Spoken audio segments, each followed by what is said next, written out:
Good evening and welcome to the Smoking Syndicate Roundtable number 20. I'm Bear Duplessis, your co-panelist for this evening.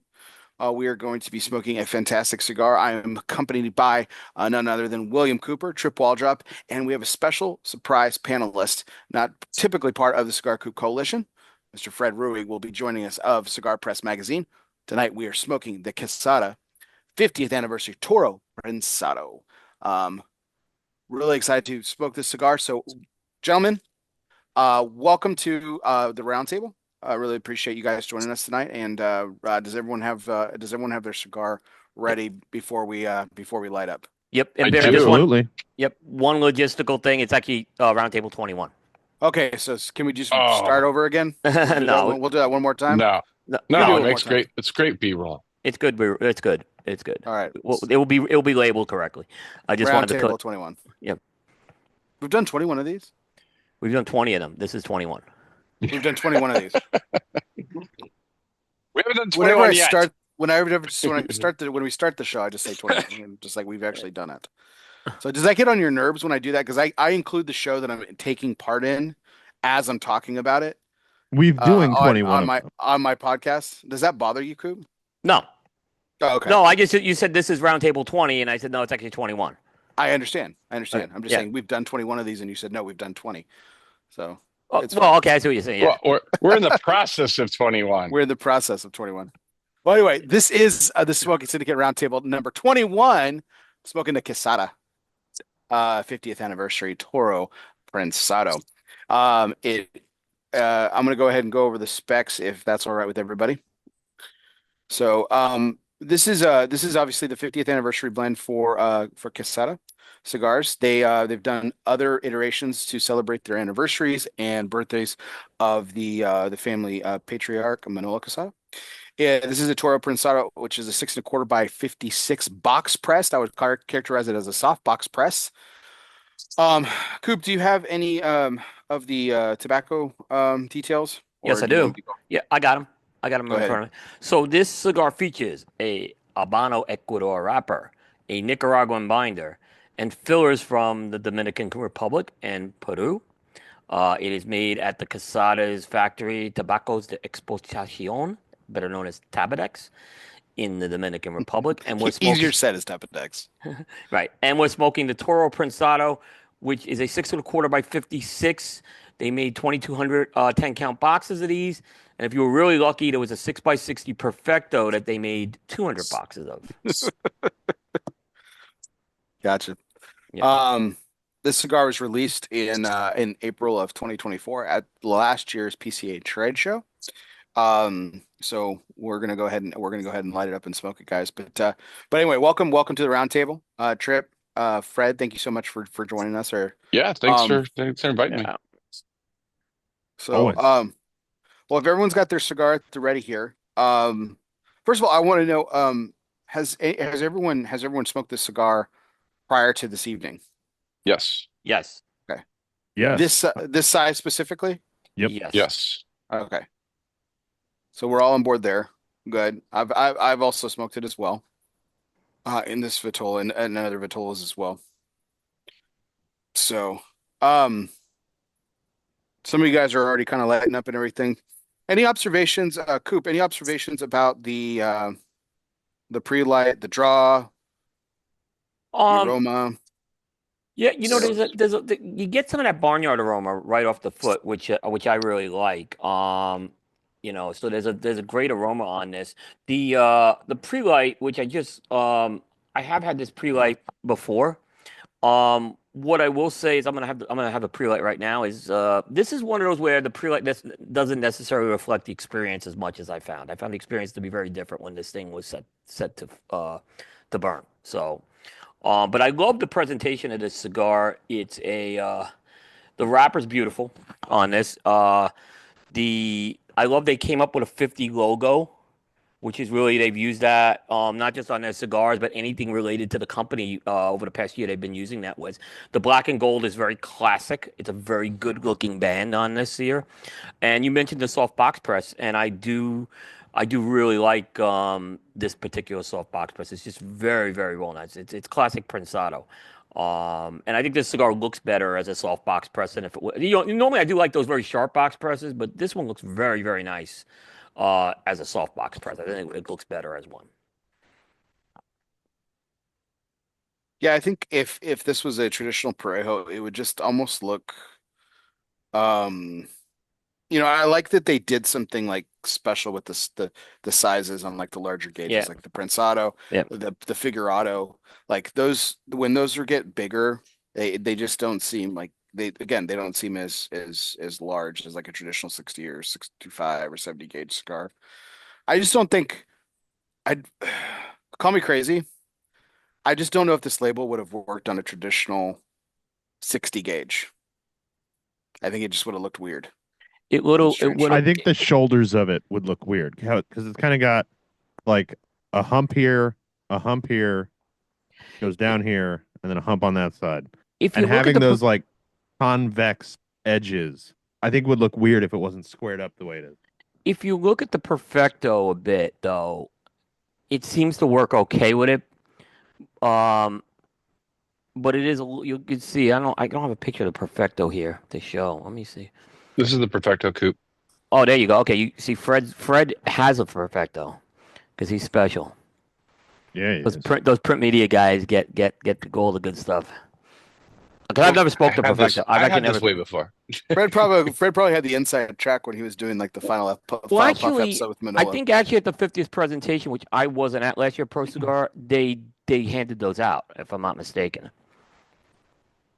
I believe if you went to the They did. yeah. They did. Yeah. They randomly handed them out though at the factory, so everybody didn't get one of those because there were less of them, so it was kind of a little bit of random thing. Yeah. I agree. I was in love with the 50 logo when I first saw it. Yeah. I thought it was just a very the way because the center of it, which is the Q, is Quesada Casada Q. in a lot of in a lot of other things. But whoever thought to just incorporate the 5 and bring it around to the 1 and the Yeah. and the O0 to do it, I thought was just when I saw that I'm like very Yeah. striking.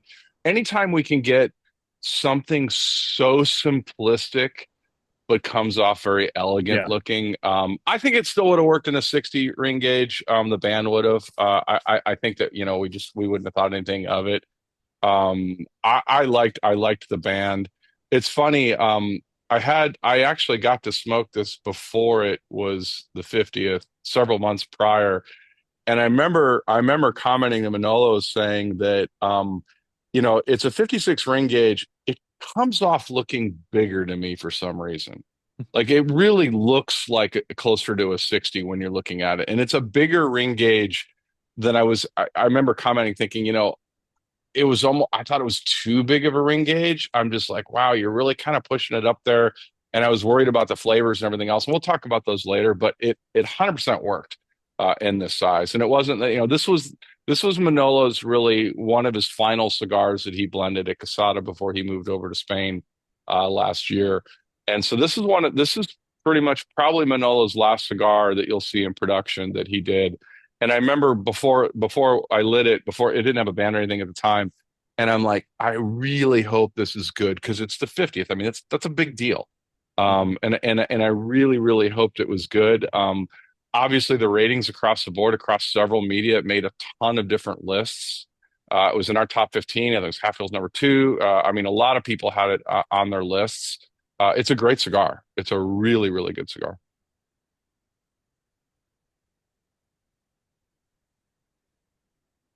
Yeah, I think this is something that I was really highly anticipating because I'm such a renowned fan of the 40th anniversary.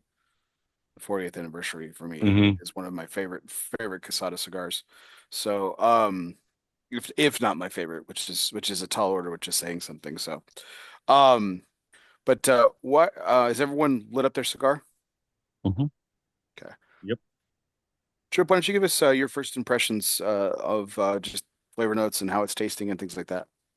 I should have noted that I just lit my cigar, like while Fred was talking there. So I'm Okay. only a little bit in here. I get there's a sweetness that I'm trying to figure out. I'm trying to place. But kind of in between like Spanish cedar, and a charred oak barrel on the woodiness.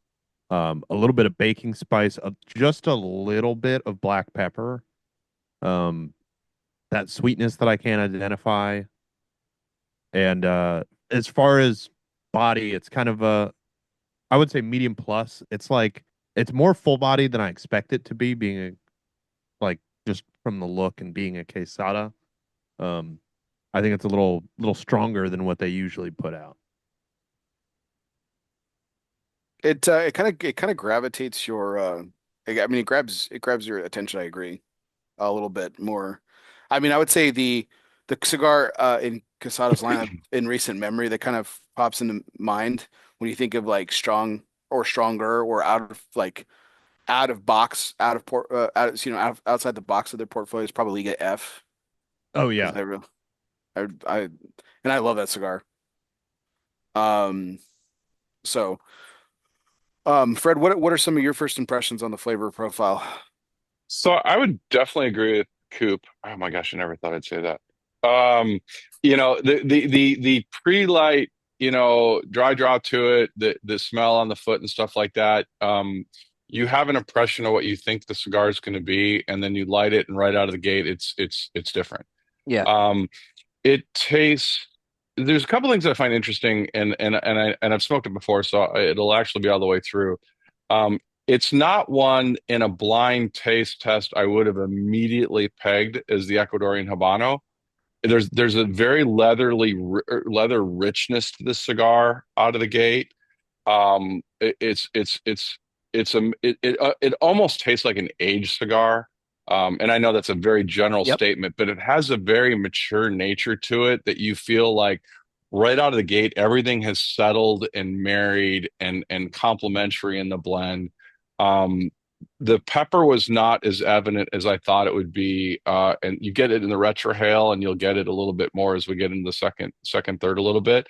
And it's the first time that, and knowing what's in the tobacco as far as the age, I think the oldest tobacco in here is the Peruvian, which is a 2020. I Wow. love the use of Peruvian tobacco.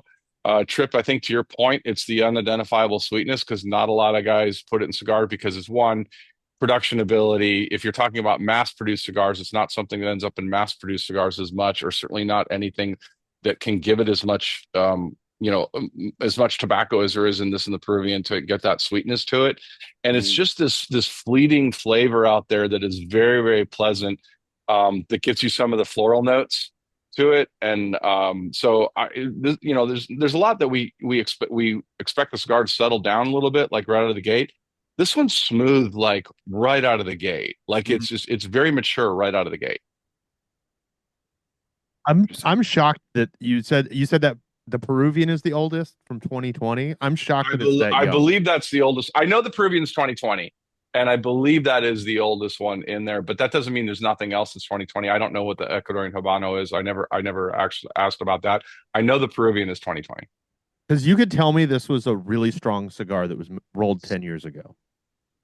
Yeah. And has just calmed down and married together, and I would believe you. It very much has a feel out of the Abe Dababna vintage room, like getting a cigar out of that. And I hadn't thought of that, Fred, till you said that. Or Trip, was you the one who said it, right? No, it was Fred No, said it, Fred. but Okay. that has an age. It has this like vintage room quality to it. And thank goodness that the Peruvian tobacco is aged a bit, because Barrett knows I'm not the biggest fan of Peruvian Well, tobacco. yeah, I was looking forward to this tonight because I really wanted to see. I really, the one thing I love about these roundtables, Yeah. particularly is like because we all have really interesting biases Right. and stuff, because we've known each other for so long and everything. And anytime I see Peruvian tobacco and like I'm really excited to see Coop's reaction because every so often it surprises him, It does, right? and I have And had then some very good, but in general, I have not been a fan of it unless yeah, it is because I find it to be a little aggressive, is what I find, or I find it to be aggressive. you just don't like flowers, dude. That's all it I don't is. like it's that floral sweetness that I don't like. Now, am I getting some floral sweetness? Yes. Is it overpowering? No. Just wait. No, I'm just kidding. We'll find out here in a little bit. I gotta admit, when I saw Peruvian in the blend, I just, oh no, I was like, I mean, from a nerd perspective, I think I was really fascinated because I can't remember. I can't. Fred, you might be able to from your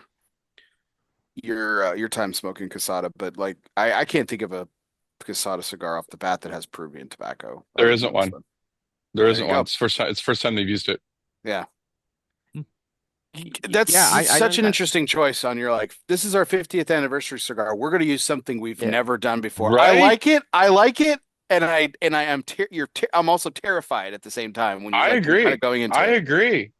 It's a bold move for a factory celebrating a 50th to sit there and, your natural inclination is to go to your wheelhouse, go to stuff that puts you on the map.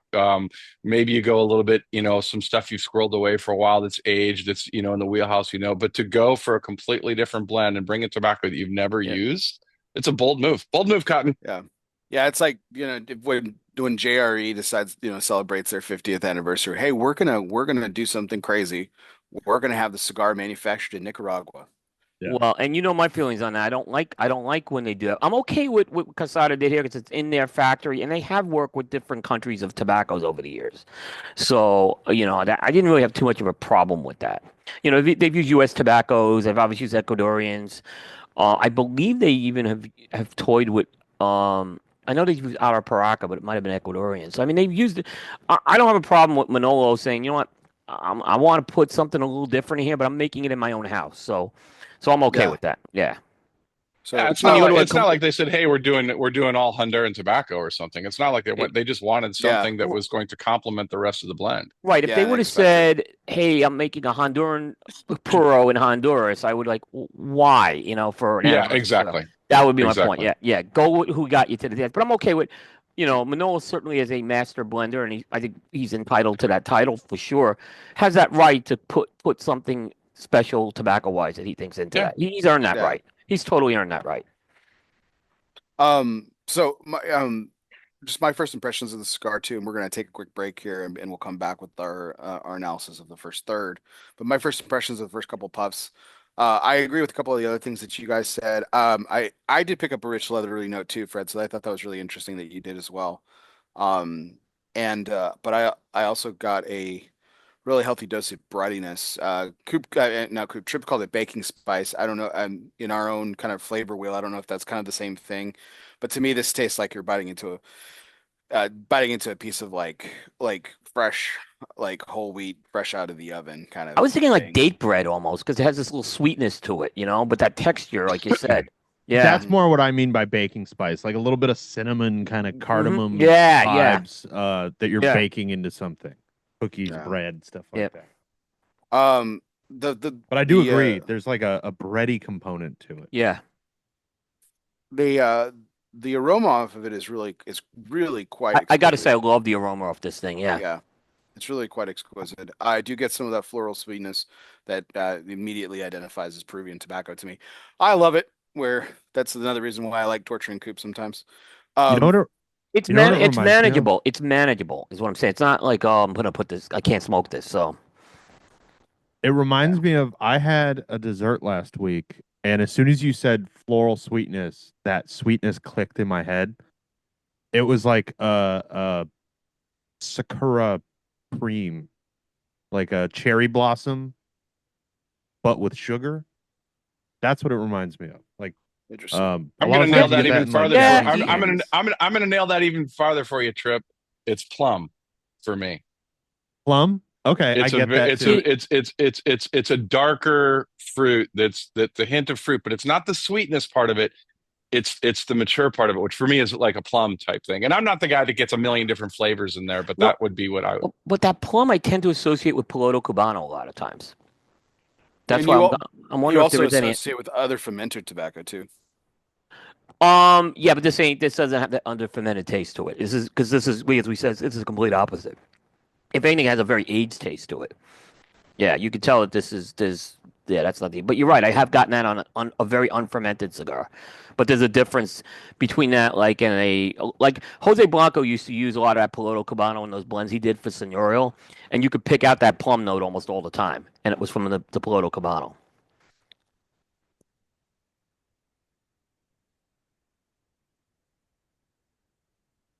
All right, so let's go ahead and take a quick break, and we'll come back and give you guys our thoughts on the first third. So we'll see you. And welcome back to the Smoking Syndicate Roundtable number 21. It's 21 for those people counting. 21. We're in the middle of it now, so we have done 21 of these. Right. We are doing the process 20 of and a doing half. 20. We've 20 done and a half. 21 of the first half. We have 21 of the first half. There you go. Fantastic. Math 21 is of the hard. first third. Of the first third, yes. Yeah. So we are smoking the Quesada Cigars 50th anniversary Toro Prensado. For this roundtable, we have special guest panelist Fred Rewey, who's done a couple of these with us last year, and then we have Trip Waldrop and of course William Cooper and myself. We've just gotten done with the first third of the cigar. I want to see if there have been any transitions from our initial impressions. So, Fred, why don't you kick us off? Still the same for me. It settles down. I start to get a little bit more of a spice, to it, particularly in the retrohale of it. Again, I say the same thing I said in the very beginning, which is, had this been handed to me blind without a label, I totally would have believed that this is something somebody had laid down for a while that is smoking like a very high quality vintage cigar. This is the 56 ring gauge. I've smoked the other sides of Perfecto. I actually surprisingly prefer this size to the Perfecto. I think it showcases the blend a little bit better. I think it's a little bit more full bodied, a little more well rounded. But it settles into that perfect. This is a cigar that knows what it is, and it's not a lot of drama. It doesn't have a lot of changes for me going into the second third. It's very mature. It's a little heavier on the palate. Like I said, the leather notes to it. Doesn't run away with the barnyard stuff, which is what, in the initial kind of cold draw and smelling it, you think you're gonna get more of that. There's a maturity level to this cigar, and the Peruvian doesn't run away with it. I think it's a tobacco that it can be overused. It's like saying, Ometepe. I mean, it's like Ometepe can be great if it's used as an accent. I think Peruvian can be great if it's used as an accent. And I think it's smoking perfect. And the construction's great. Awesome. Trip, what about you? Just kind of echo what Fred said. It's less that it changes and more that it just calms down a little bit. For me, the sweetness and the leather have kind of dialed back a little bit. As Fred mentioned, the spices come up just a hair. I would say I don't know if it's increased much. It's just become more noticeable for me, the level of spice. But it's burning great, smoking great. Nice. And I mean, again, like Fred said, this isn't the kind of cigar that's constantly going to change things up, going to be new flavors jumping out at you. For me, the story of this cigar is more that there are a ton of flavors, and the one that you're noticing just kind of changes, ebbs and flows a little bit. Mm-hmm. I agree. I think worthwhile noting of construction. This is not going to go into my final score unless it just starts going really, really wavy and wonky and stuff. But the ash is pretty loose. It's not terribly compact. I know that that's a makeup of the tobacco. It's not a reflection of the way it was rolled necessarily. I'm getting a little bit of a wavy burn too, but again, that's really not going to impact my final score unless it gets really, really crazy. But draw's really good. The flavor profile for me is still relatively consistent. Although I will say that Peruvian tobacco for me is really becoming prominent in the retrohale.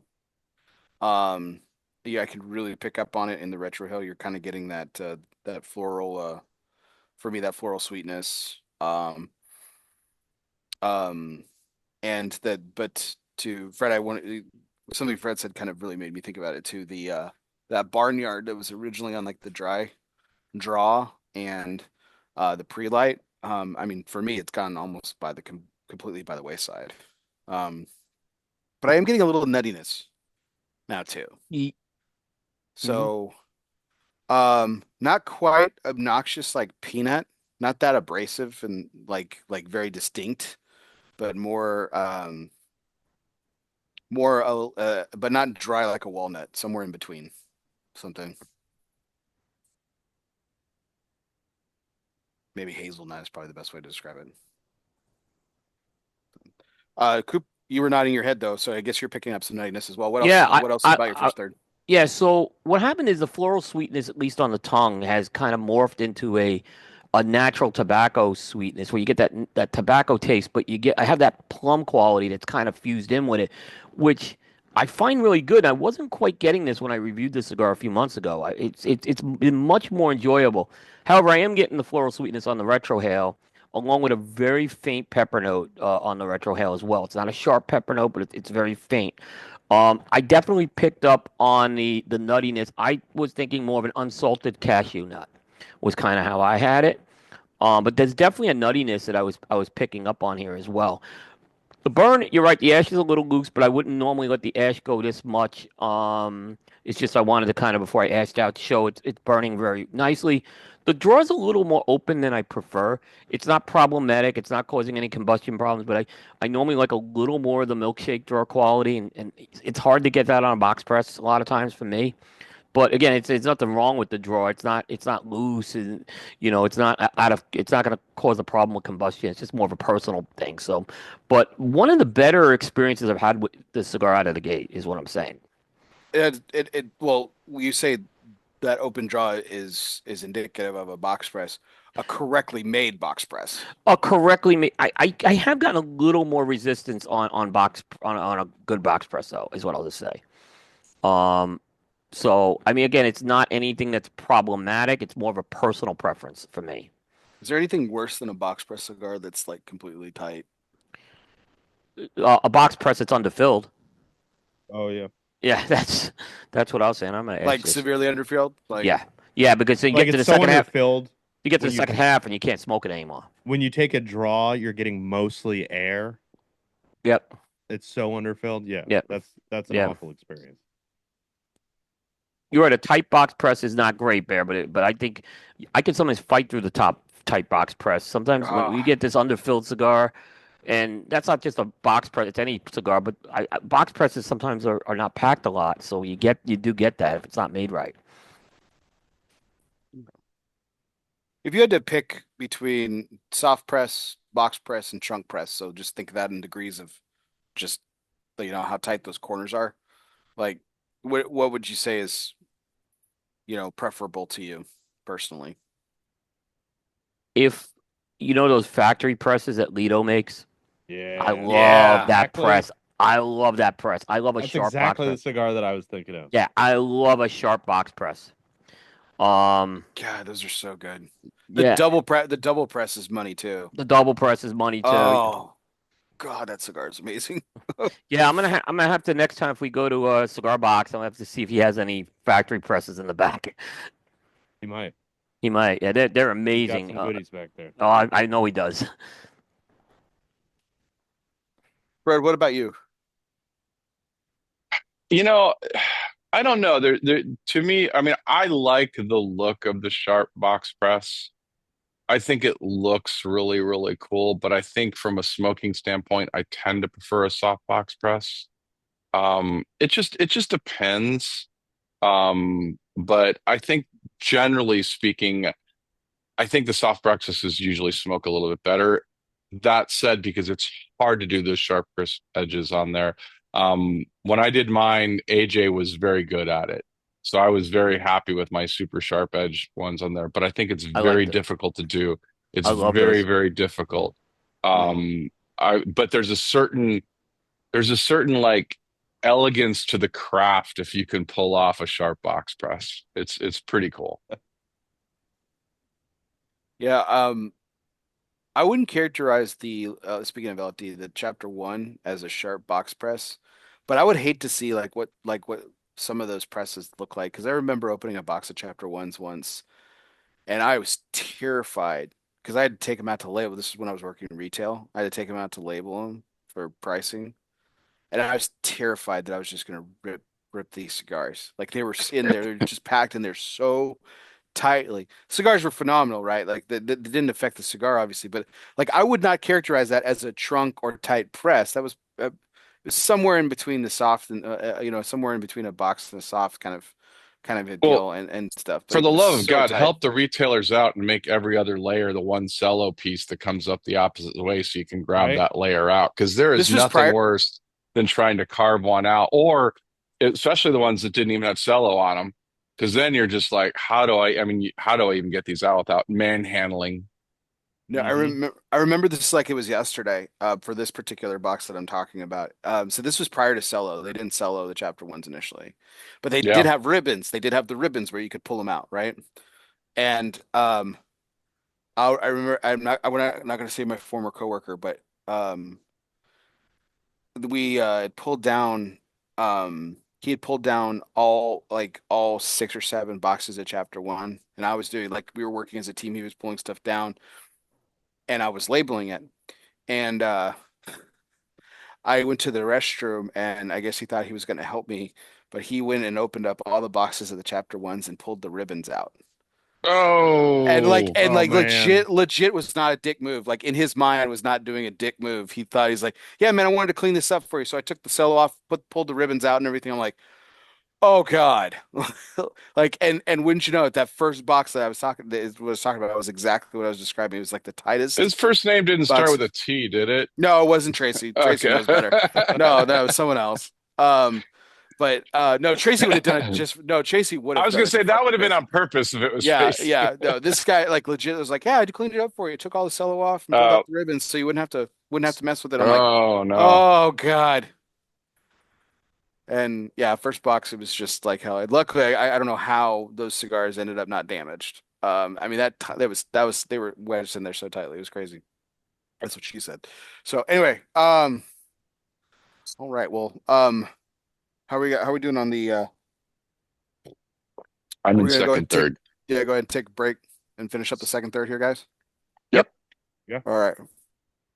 We'll take a break here in just a second. We'll let you know about the second third here in just a few moments. We'll see you in a second. And welcome back, everybody, to the round table number 21 for the Smoking Syndicate. We are smoking the Quesada Cigars 50th anniversary Toro Prensado. We've done the first third. We are now about to open up on our thoughts about the second third of our smoking experience. I'm accompanied here by Trip Waldrop from the Casa de Monte Cristo Studios in Florida, and Will Cooper, of course, in the Indian Trail, North Carolina. Red Stage for Perdomo Cigars, and Fred Rewey on his gorgeous back porch outside of Orlando, Florida. So, Trip, why don't you give us your thoughts on the second third? Kind of more of the same. Not a lot of changes for me. Um, in fact, I'm trying to think of any. Maybe a little more of that cedar coming in. The spice continued to be a little bit more noticeable, but really not by much. I do think the sweetness started to come back a little bit in that second third, compared to where we were kind of at the end of the first third, beginning of the second third. But like, I mean, we've been saying it all night. This is not one of those cigars that you smoke and it's got these like shocking transitions where you're like, oh my God, these flavors, they're all over the place. They keep changing. This is just like really solid delivery all the way through, like very smooth. Um, I dig it. Nice. Coop, what do you think? Well, I'm going to echo a lot of what Tripp said. The sweetness is definitely dialed back. And I'm getting more. The natural tobacco is taking on some bitter qualities, but that's not at all. You know, we've talked about bitter is not a bad quality, and this is not a case where the bitter is a bad quality. But I'm not getting as much of that Peruvian plummy sweetness that I was getting early on. Some of the nuttiness is still there, but it's pretty distant as far as that goes. As far as the retrohale goes, again, I think some of the sweetness is dialed back on the retrohale. Trip mentioned an increase in cedar. I'm definitely getting a little increase in cedar on the tongue. Uh, Burns needed a few touch-ups in the second third. Not a terrible amount, but a few touch-ups was needed. But overall, like I said, this has been one of the more positive experiences I've had with this cigar so far. You know, and a lot of times I smoke, it's mostly a negative. I always have the most negative on the show. This has kind of been the opposite here, is what I'm having. I want to put a pin in a question that I want to ask you, because I know that you have sometimes come to these roundtables where you've already smoked and reviewed the cigar. Yeah. In this case, you have as well. So I want to know. You can answer this later when we finish the cigar, but one Yeah. of the questions I want to ask is how does this relate to other second opportunity smokes? We'll call that. Yeah. Compared to the other ones that we've had on this show. Yeah. No, well, yeah, Um, definitely. The one that comes to mind, which was your former #1 cigar of the year with the Rocky Patel Winter Collection, I think that was very consistent from your first initial experience. You came on here, you Yep. smoked it, you're like, it's freaking phenomenal, and you Yep. kept smoking it, and hence why it was your #1 cigar of the year that year. So, yeah, I just want to see what the Yeah, you know, Barry, you mentioned that cigar too. That was a cigar you talk about buying and smoking a cigar. One I bought and smoked, literally for the last 4 years. Yeah. Yeah. It's always good. Yeah. I think that's a really good judge of It is. too. Is like when you look back at like, and Fred, this might be an interesting thing that you want to put in your back pocket. When after your first 10 years with cigar presses, to go back and see like how many #1 award winners are still like in your rotation. Because I look back at that. I look back at that in my own like on my own list too. Like, wow, that I've only cigar. had one. I've only had one that's not because you just can't get it anymore. The Nat Sherman 75th. Well, that going further back, but I'm saying the last 6 years, it's been the Alec Bradley Fine and Rare. Yeah. You just can't get it, so it's not a regular smoke for me, unfortunately, and I have a very small supply of those left. So that's pretty much, even the my father 100 años. I got a lot of boxes of those, and now I've got 2024 boxes, so I'm in good shape with that cigar. Is what I'm saying. It's been a regular cigar for me for 2.5 years almost now. Mm-hmm. Great. Who hasn't gone on the second third besides me? Fred? Me. Fred. Yeah, Fred. Yeah. So, I mean, more the same, not in a bad way. I'm not one of those guys that, excuse me, gets 700 flavors out of it. I do agree with the nuttiness out of it. I also get a little bit more of the creaminess. I think as everything kind of subsides, there's a little bit of a creaminess element to it. I agree with that too. Yeah. It's funny you mention, ratings and stuff. So this was a #14 cigar of the year, and I haven't smoked it probably since we did the reviews. And the only thing I'm questioning now is, did I not rate this cigar high enough? It is a start to where I am now. Really good experience right now as far as what it's doing. Also probably one and still killer aroma to this. I mean, sometimes you can have a great cigar and you get the aroma and there's just you can't get that tinge, that kind of acidy, kind of peppery kind of thing on just smelling the smoke, just going, just a great aroma, great retrohale on this. And again, I'm going back to the whole age thing. This just seems like a well-aged cigar. My other thing is, it was #14 for us. I'm like, maybe it should have been a little higher on the list based on the smoking experience I'm having now with it. I'm excited to see how these do in 5 or 10 years. Yeah. If you could, well, you probably can't find them, so you have to store them. Yeah. Stash them.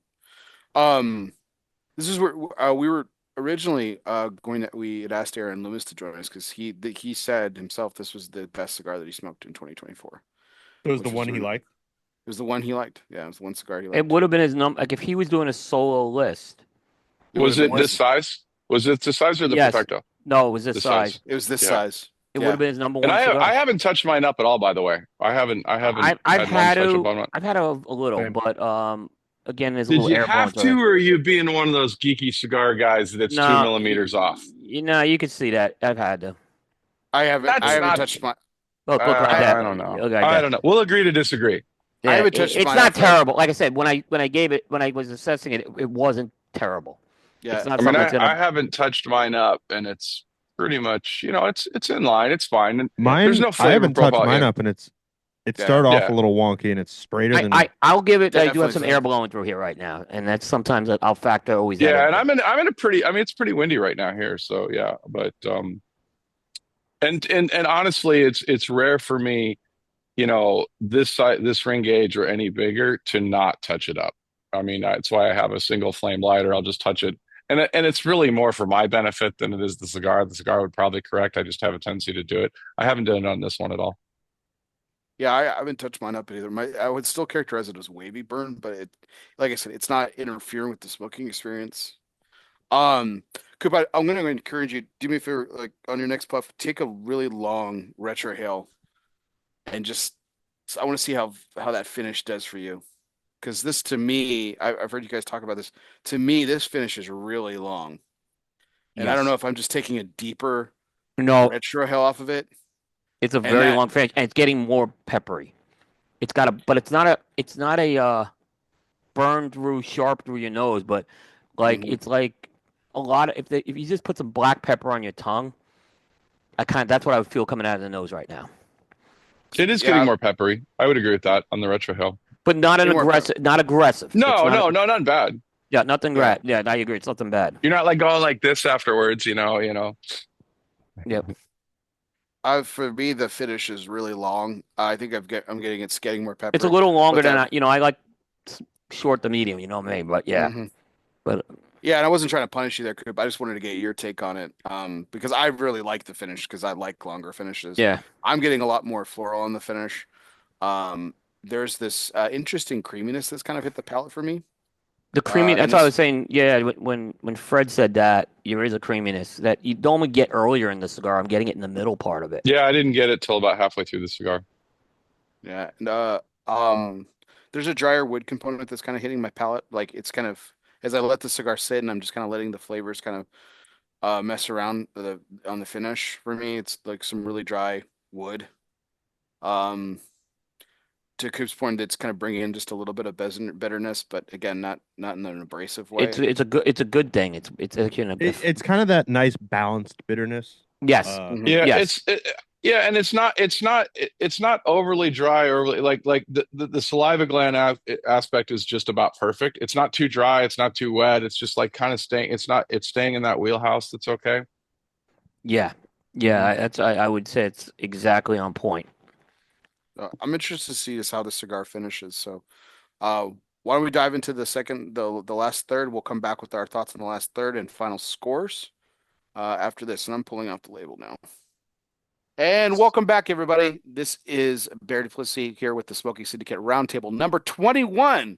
We're in the final third. We have our group of panelists here anxiously waiting to give you our impressions of the final third and final scores for this cigar, the Quesada 50th anniversary. Toro Prensado is a cigar that we've been smoking tonight. We are joined by Will Cooper in the Perdomo Red Stage in Indian Trail, North Carolina. Trip Waldrop of the Casa de Monte Cristo Studios of Florida, and myself here at the Alec Bradley Lone Star Studios of Hazel, Texas. And our guest panelist, can't thank him enough for joining us tonight. This was last minute. Fred Rewey of Cigar Press magazine, man about town, Renaissance man, all things, sitting on his gorgeous back porch there in Florida, enjoying a Quesada cigar with us and giving us his thoughts and insights. So, Fred, thank you so much. Yeah, thank you. So, thank you. So, why don't we? I'll actually go ahead and kick things off here. Because I think this is the only round where I haven't kicked things off, and then we'll end with Coop, and we'll get to so the final third for me. Unfortunately, there was no crescendo of flavor. I know that we always wait for this at the final third. There was no crescendo of flavor for me on the final third. For me, that bitterness that was kind of balancing out the second third and adding to the complexity kind of started coming a little bit too much for the forefront for me. I really started getting a little bit more accurate. I started slowing down my smoking because I didn't want it to affect the experience more than it was already doing.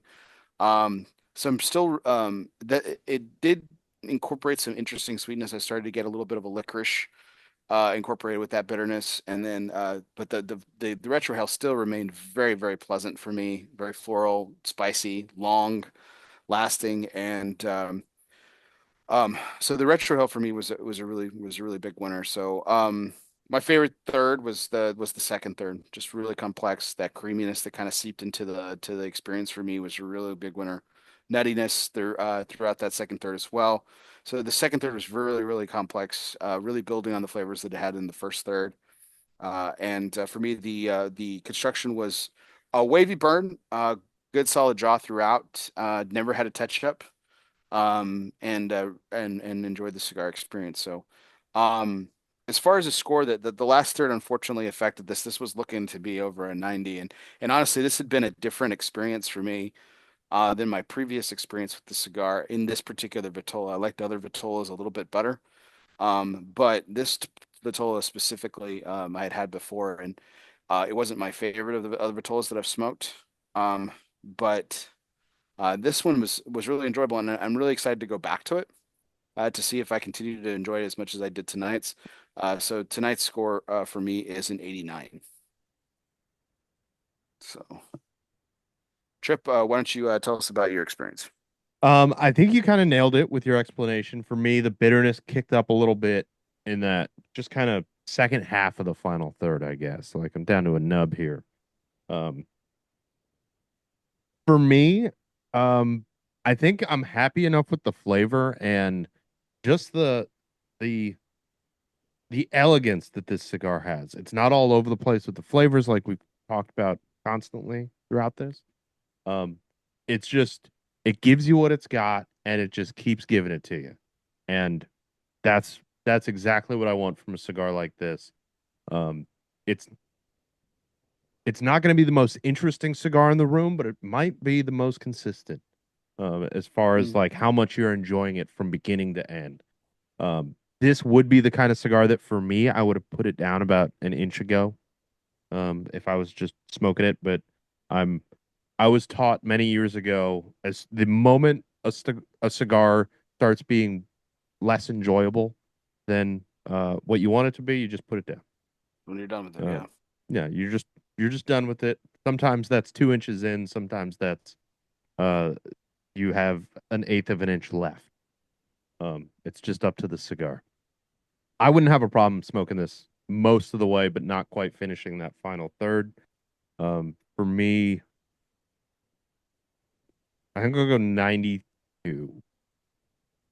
Oh, high score for Trip. Nice. It's not like I said, it's not super interesting as far as it's not giving you flavors you've never tasted before or anything like that.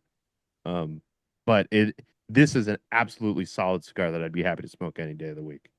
Model of excellence, Yeah, exactly.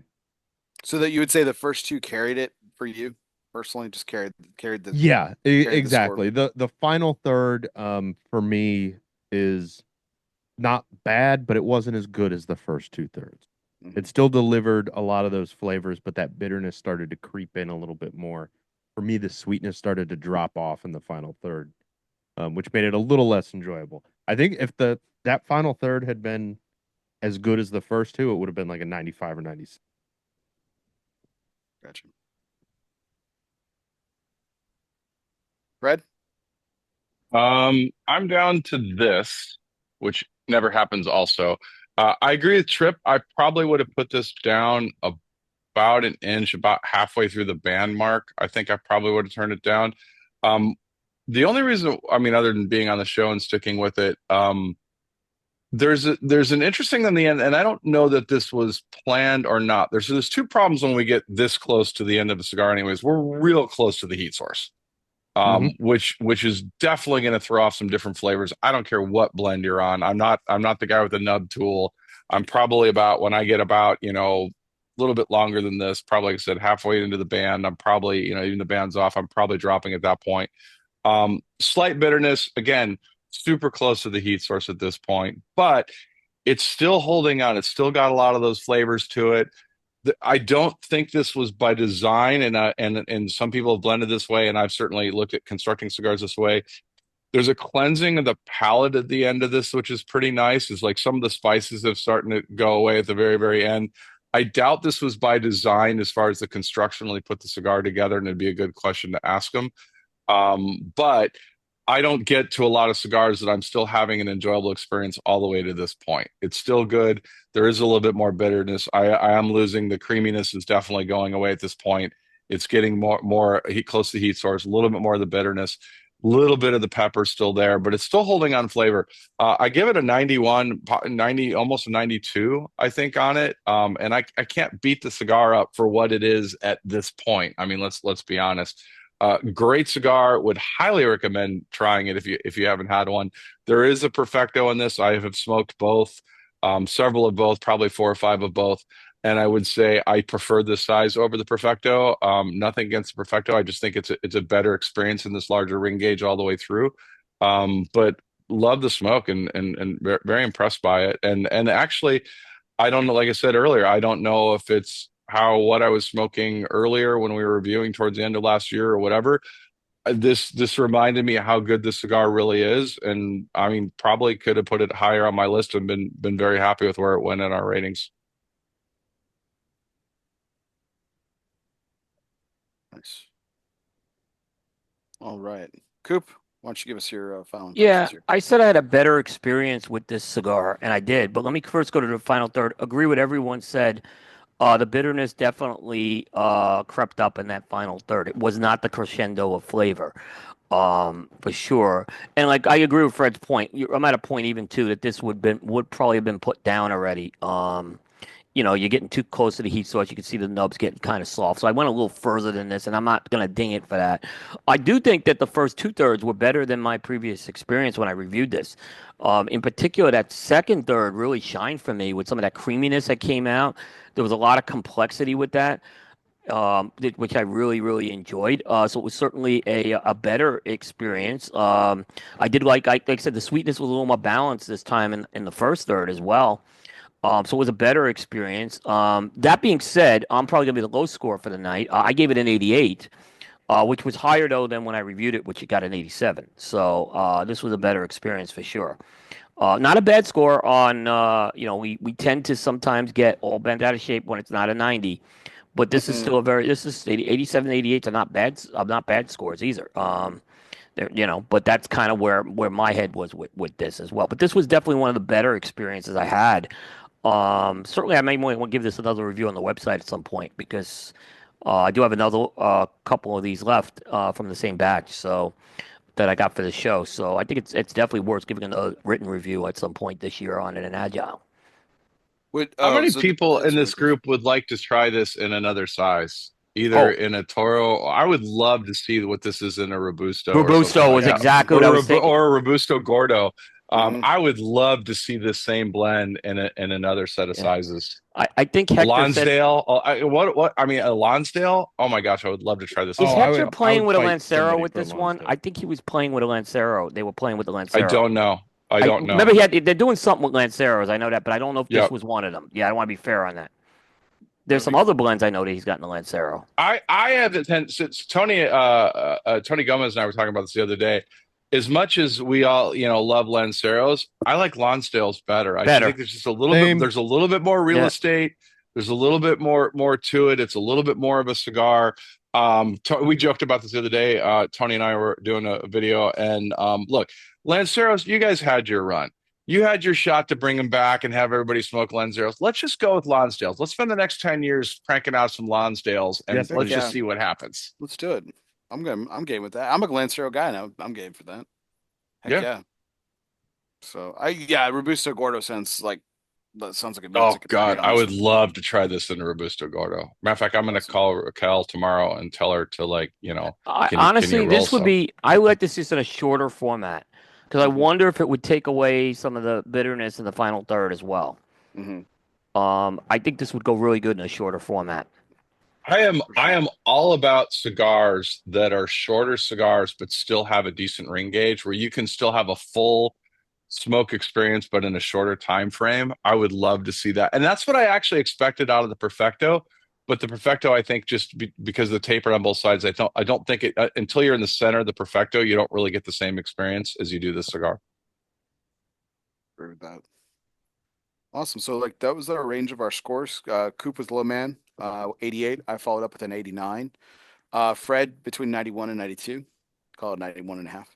And Trip was the high score for tonight, giving the Quesada 50th anniversary Toro Prensado a 92.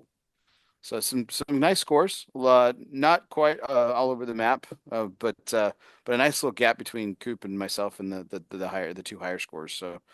Coop's 88 is our 91. Let's be honest. Bear's tough though. Bear's probably the toughest. Bear is very tough. Very, very tough. Yeah. I just for me like that finish. Like I was like on the way, I was like, oh, this is probably gonna finish above that 90 threshold. This is gonna be nice. That finish for me just couldn't do it. It didn't ruin the cigar. It's not like Yeah. it's not like I'm sitting here disappointed now. Just Well, we all agree it that took- if you haven't smoked one, you need to go get a hold of one of these because Yeah. they are limited. There's only going to be so many of them. So if you can get a hold of a couple of these, definitely it's worth trying. Yeah, absolutely. I am hoping they turn this into one of those, sometimes Pete does it. A lot of times James Brown does it, where they bring back the cigar in a new size, and just you can celebrate a little bit every year. I would Yeah, like that'd be that. cool. Yeah, I would love to see this as a production and a couple sizes out. I don't know if they have the ability or not, but yeah, great cigar. Fun for sure. All righty. Well, gentlemen, thank you so much. This was the Smoking Syndicate Roundtable number 21. We have done 21 of these. We have now done We 21 have of now. these. You can say Now we that got 20. now. Yep. We've done 21 of these. We spoke to the Quesada 50th anniversary Toro Prensado. Our panelists tonight were William Cooper, Trip Waldrop, and our special guest panelist, Mr. Fred Rewey of Cigar Press Magazine, and myself, Barry Plissy. For everyone out there, we really appreciate you joining us tonight. Stay tuned for our 22nd roundtable. We'll be announcing that shortly. Dates, times, cigars, all that good stuff. We'll have some of the gang back and everything. And Fred, thank you so much. This is the third time you've joined us on a roundtable. Yeah, we appreciate you. Thank Definitely you. won't be the Thank last. you. Thank you so I much. appreciate the invite. Yeah, a lot of fun. So, without further ado, everyone, roundtable 21 in the books. We'll see you next time.